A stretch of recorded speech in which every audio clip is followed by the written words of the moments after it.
Live షోకి తిరిగి స్వాగతం. వారంగల్ వార్ వన్ సైడ్ అన్న టీఆర్ఎస్ ఎంపీ కవిత గారి వ్యాఖ్యలతో ఏకీపిస్తారా అంటే 70% మంది అవునంటున్నారు, 30% మంది కాదంటున్నారు. కాదని ఎట్లా అనగలుగుతారు? ఇప్పుడు గత ఎన్నికల్లో జనరల్ ఎలక్షన్స్ లో అక్కడ కడియం శ్రీహరి గారు పోటీ చేసినప్పుడు 3,90,000 మెజార్టీతో గెలిచారండి. అవును. నేనేమంటున్నానంటే ఇవాళ మీరు ఒకవేళ వార్ వన్ సైడెడ్ అయితే అదే 3,90,000 మెజార్టీ కానీ ఆ పైన కానీ మెజార్టీ రావాలి. వస్తే తప్పకుండా టీఆర్ఎస్కి వార్ వన్ సైడెడ్ కింద మనం పరిగణన చేయాల్సిన అవసరం ఉంది. లేదు దానికన్నా ఏ మెజారిటీ తగ్గినా కూడా అది వార్ వన్ సైడెడ్ కింద కాదు. నేను ఇవాళ టీఆర్ఎస్ పార్టీని కానీ వారి ప్రతినిధులు కానీ అడుగుతా ఉన్నా, మీకు ఆ నమ్మకం ఆత్మస్థైర్యం ఉందా? వార్ వన్ సైడెడ్ అంటే అదే 3,90,000 మెజారిటీ గతంలో తెచ్చుకున్న దానికంటే ఎక్కువ తెచ్చుకోగలరు. గతంలో సెంటిమెంట్ ప్రభావం ఉంది, సెంటిమెంట్ వల్ల ప్రజలు వన్ సైడెడ్గా ఓటేశారు. ఇప్పుడు ఆ సెంటిమెంట్ లేదు కాబట్టి మన కార్యకర్తల ఉత్సాహం తగ్గిందని వాళ్ళ ఎంపీ గారే వ్యాఖ్య చేసిన పరిస్థితులు ఉన్నాయి. కాబట్టి నిజంగానే ఈ ఎన్నికలు వారు వన్ సైడెడ్గా ఉంటే ఆ మెజారిటీ మళ్ళీ తిరిగి సాధించుకోగలరా అనేది నా ప్రశ్న మా మిత్రుడికి. తప్పగా ఏదైతే అజయ్ గారు చెప్పినట్టు మెజార్టీ పోయినసారి ఏ విధంగా వచ్చిందో, ఒకవేళ ఓటింగ్ శాతం ఏ విధంగా ఉంటుందో చూసి దాని మీద తప్పక వీరు మిగతా పార్టీల అన్ని ఓట్ల కంటే ఎక్కువగా టీఆర్ఎస్కి వస్తాయి. అదే మీకు మా ప్రభుత్వం మీద ఉన్న అది వార్ వన్ సైడ్. అది వార్ వన్ సైడ్ అంటే ఏంటంటే అసలు ప్రత్యర్థులు మొత్తం లేకుండా వార్ వన్ సైడ్ అంటే ప్రత్యర్థులు మొత్తం మీ ప్రత్యర్థుల అన్ని ఓట్లకు వార్ వన్ సైడ్ అంటే గెలవటం కదా ముఖ్యం. అంటే మిగతా వాళ్ళకి పెద్ద ఓట్లు రావని కదా. గెలవటం ఉంది, ఒక్కోటితో గెలవచ్చు, ఒక్క ఓటు కాదండి. మీరు దరిదాపుల్లో కూడా ఉండరు. అంటే కాంగ్రెస్ మిగతా పార్టీలు దరిదాపుల్లో. మోడీ గారి మీద ఈ మధ్యకాలంలో బీజేపీ మోడీ మీద వీళ్ళు టీఆర్ఎస్ వాళ్ళు కూడా గట్టిగానే మాట్లాడుతున్నారా, లేదా ఎలక్షన్ కోసం మాట్లాడుతున్నారా? నిజంగా వాళ్ళిద్దరి మధ్య వైరం పెరుగుతుందా లేదా? రకరకాల కారణాలు ఉన్నాయి కదా, మీకు తెలుసు కదా.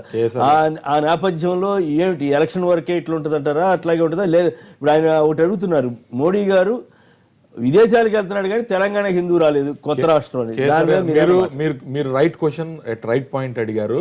ఇదే మన ముఖ్యమంత్రి గారు చైనా వెళ్ళినప్పుడు, చైనాలో వీరు విదేశంకి వెళ్ళినప్పుడే వారు చెప్పే విదేశీ ప్రైమ్ మినిస్టర్ గురించి ఆ రోజున ఏమన్నారంటే, రాష్ట్రంలో నా పాలన, కేంద్రంలో మోడీ గారి పాలన బ్రహ్మాండం, అట్లాంటి ప్రధానమంత్రి దొరకటం మన అదృష్టం అని చెప్పి మన ముఖ్యమంత్రి గారు చెప్పారు. అట్లనే ఈ మనకి మంత్రులు కానీ ఎవరైనా ఢిల్లీ వెళ్ళినప్పుడు కూడా బ్రహ్మాండమైన ప్రధానమంత్రి, అసలుకి మాకు ఇంత సహకరిస్తున్నారు కాబట్టి బ్రహ్మాండంగా ఉందని చెప్పి అన్నారు.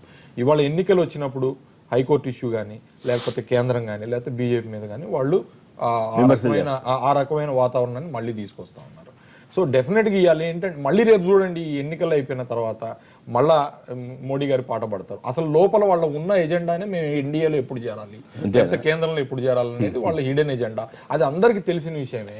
సో కానీ ఎన్నికలు వచ్చినాయి కాబట్టి వాళ్ళ బీజేపీ టీడీపీ కలిసి పోటీ చేస్తున్నాయి కాబట్టి వాళ్ళ మీద కూడా దాడి చేయాలి. ఎట్లా దాని ఇంపాక్ట్ ఎట్లా ఉంటుంది? టీడీపీ బీజేపీ కలిసి పోటీ చేస్తే ఇంపాక్ట్ అంటే టీడీపీ బీజేపీ కలిసి పోటీ చేయడం వల్ల డెఫినెట్గా టీడీపీ ఇంతకుముందు తెలంగాణలో టీడీపీ స్ట్రాంగ్ ఉన్న పార్టీనే ఒకప్పుడు. వరంగల్ డిస్ట్రిక్ట్లో కూడా వాళ్ళ ప్రజాప్రతినిధులు చాలా మంది ఉన్నారు. కానీ ఇవాళ క్యాడర్ ఉంది కానీ ఓటింగ్ లేని పరిస్థితి వాళ్ళ టీడీపీకి ఉంది అక్కడ. డెఫినెట్గా మొన్న జరిగిన ఎలక్షన్లో మొత్తం ఓటింగ్ ప్యాటర్ను తెలంగాణ సెంటిమెంట్ ప్రభావం వల్ల కేసీఆర్ గారు వెనకాల వెళ్ళిపోయిన సంగతి మనకు తెలిసిందే.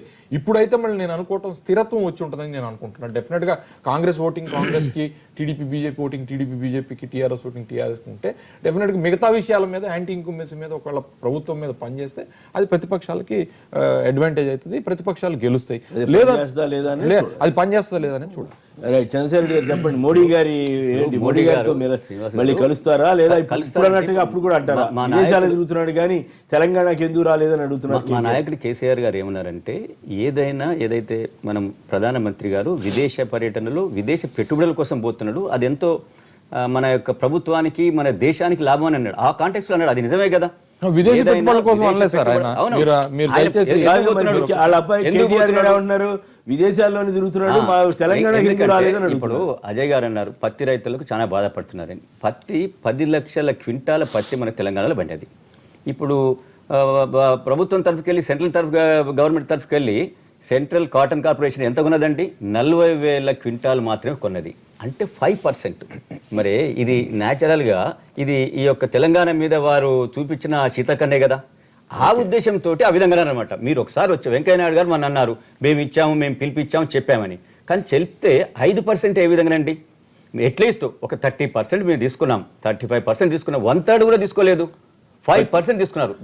దాని సందర్భాన ఈ విధంగా అది విష్ణు గారు సోదరుడు, ఎందుకంటే బీజేపీ లేకపోతే ప్రధానమంత్రి కాబట్టి ఆయన మాట్లాడటమే కరెక్ట్. దానికి కొమ్మినేని గారు ప్రధానమంత్రి తెలంగాణకు ఏం చేస్తున్నాడు ఏం చేయలేదు అనేటువంటిది 1 కాదు 2 కాదు 3 ఎగ్జాంపుల్. వీరు పత్తి కొనుగోలు గురించి చెప్పారు. ప్రభుత్వం వైపు నుంచి పత్తి కొనుగోలుకు సంబంధించి వీళ్ళు ఎవరు మాట్లాడకనే ప్రతిపక్షంలో ఉన్నటువంటి కాంగ్రెస్ అన్న మాట్లాడింది. తెలుగుదేశం బీజేపీ సంబంధించిన ప్రతినిధి బృందం ఢిల్లీ పోయి సీసీఐని కలిసింది. కలిసినటువంటి 24 గంటల చైర్మన్ హైదరాబాద్కు వచ్చాడు, వెంకయ్యనాయుడు గారు హైదరాబాద్కు వచ్చారు. అధికారికమైనటువంటి సమావేశం హైదరాబాద్లో జరిగింది. దానికి సంబంధించి నిర్ణయం జరిగిన తర్వాత మిగతా విషయాలన్నీ ప్రభుత్వ పరంగా చేయాల్సినటువంటి పనులు ఉంటాయి. ఈ రాష్ట్ర ప్రభుత్వం వైఫల్యం కారణంగానే ఈరోజు పత్తి కొనుగోలు సంబంధించిన విషయంలో రైతులు ఇబ్బంది పడుతున్నారు. రెండోది, ఈరోజు లైవ్ ఎగ్జాంపుల్ ఏంటంటే సీసీఐ చైర్మన్ ఢిల్లీలో మీటింగ్ పెట్టలేదు, హైదరాబాద్లో మీటింగ్ పెట్టారు. మీరు అందరూ టీవీలో చూపించారు. అధికారికంగా జరిగిన ఏం కావాలి, పని కావాలి. కానీ కొమ్మినేని గారు చైర్మన్ ఇక్కడికి వచ్చి సమీక్ష ఇచ్చిన తర్వాత వచ్చాడు వెళ్ళాడంటే ఏం ఉపయోగం? కొమ్మినేని గారు నేను అడిగేది రైతుకి అల్టిమేట్ గిట్టుబాటు ధర వచ్చిందా రాలేదా, రైతు కొన్నాడా లేదా? కొమ్మినేని గారు ఒకటి, సీసీఐ కొనుగోలుకు సంబంధించిన విషయంలో కేంద్ర ప్రభుత్వం నిర్ణయం తీసుకున్న తర్వాత మిగతా విషయాలన్నీ కూడా ఈ రాష్ట్ర ప్రభుత్వానికి సంబంధించిన అధికారులు సమన్వయం చేయాలి. కొనుగోలు సంబంధించినటువంటి కేంద్ర రాష్ట్ర ప్రభుత్వాలకు సంబంధించి అధికారికంగా మీరు నిర్ణయం తీసుకుంటారు. కింది స్థాయిలో పని చేయకుండా పోతే ఈ రాష్ట్ర ప్రభుత్వం సంబంధించిన అధికారులు అది కేంద్ర ప్రభుత్వం ఏ రకంగా తప్పైతే రెండో అంశం మీరు చెప్పారు నరేంద్ర మోడీ గారికి సంబంధించి. 1 ఎగ్జాంపుల్ కాదు 2 ఎగ్జాంపుల్ కాదు. ఈరోజు వరంగల్ అనేటువంటి ఎన్నికలకు రాకముందు కూడా వరంగల్కి సంబంధించినటువంటి చారిత్రాత్మక కట్టడాల్లో భాగంగా వరంగల్ను గుర్తించడము, దానికి సంబంధించిన నిధులు కేటాయించడం వెంకయ్యనాయుడు గారి మినిస్ట్రీ సంబంధించినటువంటి అర్బన్ డెవలప్మెంట్ మినిస్టర్లు కేటాయింపు చేయడం. రెండో అంశం, వరంగల్కి బీజేపీకి చాలా పెద్ద అవినావ సంబంధం ఉంది. ఈ దేశంలో 2 సీట్లు గెలిచినప్పుడు భారతీయ జనతా పార్టీ వరంగల్ నుంచి జగన్ గారు పివి నరసింహారావు గారిని అంటే ఒకటి ఈ రోజు జరుగుతున్న ఎన్నికల్లో అధికార పార్టీకి సంబంధించినటువంటి వాళ్ళు కొంత అధికార బలంతోనో లేకపోతే వాళ్ళ అన్ని హంగులతోటో ఒకవేళ మేము వన్ సైడు వారు ఎన్నికలే లేవు వాళ్ళు ఏమన్నా చెప్పనియండి. తెలుసుకోవాల్సినటువంటి అంశం ఏంటంటే మేము ఈ మధ్య కాలాల్లో బీజేపీ అధికారంలోకి వచ్చిన తర్వాత మేము మహారాష్ట్రలో గెలిచాం, హర్యానాలో గెలిచాం, ఢిల్లీలో మేము ఏ రకంగా ఓడిపోయాం, నేను బీహార్లో ఏ రకంగా ఓడిపోయాం, కర్ణాటక రాష్ట్రంలో అధికారం ఉన్నటువంటి అధికార పార్టీ ఓడిపోతే బీజేపీ గెలిచిన కార్పొరేషన్ ఎన్నికల్లో. టీఆర్ఎస్ పార్టీ గుర్తుపెట్టుకోవాల్సిన విషయం ఏంటంటే ఈ రాష్ట్రంలో ఏమి సమస్యలు లేవు, మేము అనుకున్నదంతా కరెక్ట్గా ఉంది, ఇక్కడ ఏమి ఇబ్బందులు లేవు అంటే తెలంగాణ రాష్ట్రం వచ్చిన రోజు నుంచి కూడా ఉస్మానియా యూనివర్సిటీలో విద్యార్థులు రోడ్డు మీద అల్లాడుతున్నారు. కాకతీయ యూనివర్సిటీలో విద్యార్థులు అంటే నేనేమంటే ప్రాథమికమైన తెలంగాణ ఉద్యమంకు ఊపిరి పోసినటువంటి ఉస్మానియా విద్యార్థులే రోడ్డు మీదకి వచ్చి ఉద్యమాలు చేస్తున్నారంటే మనం ప్రామాణికం తెలంగాణ అభివృద్ధి విషయంలో. రెండు, ఈరోజు కేంద్ర ప్రభుత్వం ఏమీ చేయలేదంటున్నారు. మీ ముఖ్యమంత్రి గారు చెప్పారు, ప్రభుత్వం చెప్తుంది ఈ డబుల్ బెడ్రూమ్లకు సంబంధించి కేంద్ర ప్రభుత్వం నిధులు ఇస్తుందనేటువంటి విషయంలో. మూడో అంశం, ఈ రాష్ట్ర ప్రభుత్వానికి సంబంధించిన విషయంలో అన్ని విషయాల్లో కూడా కవిత గారు ఏ సందర్భంలో మాట్లాడినా కూడా కేంద్ర ప్రభుత్వం మాకు చాలా బాగా సహకరిస్తుంది, నేను ఎదురు చూస్తున్న కేంద్ర కేబినెట్ లో చేరుదామని. ఇప్పుడు వరంగల్లో టీఆర్ఎస్ పార్టీకి సంబంధించిన కొంతమంది కార్యకర్తలు ప్రచారం చేస్తున్నారు, మాకేసినా ఒకటే బీజేపీకి ఒకటేసినా మాకేస్తే ఇంకొక ఎంపీ పెరుగుతుంది, బీజేపీకైనా ఏంటి పర్లేదు ఇబ్బంది లేదని టీఆర్ఎస్ పార్టీకి సంబంధించిన కింది స్థాయి గారు. అంటే ఇప్పుడు టీఆర్ఎస్ పార్టీ ఒక సీట్ గెలిచింది అనుకోండి, ఒక సీట్ ఎంపీ పెరుగుతుంది, బీజేపీ పెరిగింది అనుకోండి, ఒక బీజేపీ ఎంపీ సీట్ గెలిస్తే వరంగల్ కు నిధులు వస్తాయి, వరంగల్ అభివృద్ధి చేయడానికి ఉపయోగపడుతుంది. కాబట్టి ఇప్పుడన్నా సరే టీఆర్ఎస్ పార్టీ ఆలోచించాల్సింది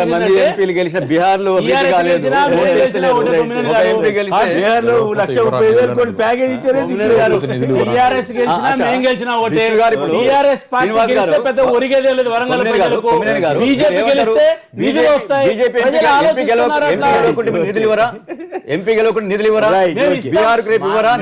మేము పక్షపాతం అనేది మా దగ్గర ఉండదు. తెలంగాణ అభివృద్ధి చేసే బాధ్యత మీకెంతుందో కేంద్ర ప్రభుత్వం చెప్పారు. తెలంగాణకు మోడీ గారు